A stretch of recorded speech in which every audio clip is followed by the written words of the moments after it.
कि बहुत सारी चीज़ें हम लोग एक दूसरे से कह देते हैं, सुन भी लेते हैं, सह भी लेते हैं, लेकिन भूलते नहीं हैं।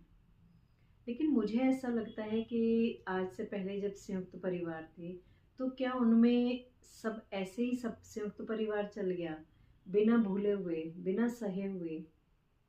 ज़रूरी है कि जब कोई बात हमें बुरी लगे, उस समय अगर हमने सह ली, कोई बुराई नहीं है।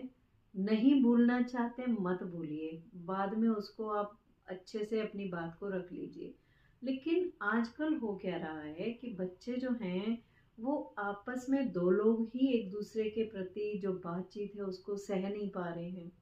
सहन शक्ति इतनी कम हो गई है, न्यूक्लियर फैमिली हो गई है, दो ही लोग रह गए हैं, लेकिन तीसरे का तो इंटरफेरेंस उन्हें पसंद नहीं है। कोई दिक्कत नहीं है, आज की जनरेशन सबको मालूम है।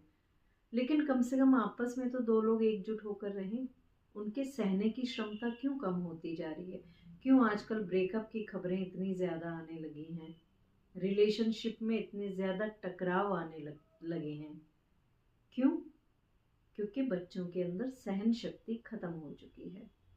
वो कहना तो सब चाहते हैं, कहते भी हैं, सहना नहीं चाहते, और सहते हैं तो फिर उसे भूलना नहीं चाहते। लेकिन जीवन इसी का नाम है, कह दिया, सुन लिया, सह लिया, भूल गए, आगे चल पड़ते हैं। आज से 10 साल पहले आपने क्या खाया, क्या पकाया, क्या पहना, पता है क्या? किसी को नहीं याद रहता। 10 दिन पहले का याद नहीं रहता, क्या खाया, क्या पकाया, क्या पहना। तो फिर बातों को इतना लंबा खींचने का कोई मकसद रह नहीं जाता।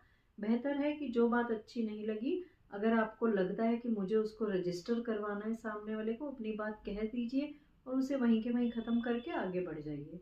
तभी ज़िंदगी जी पाएंगे। सहमत हैं तो कमेंट ज़रूर कीजिएगा। Thank you.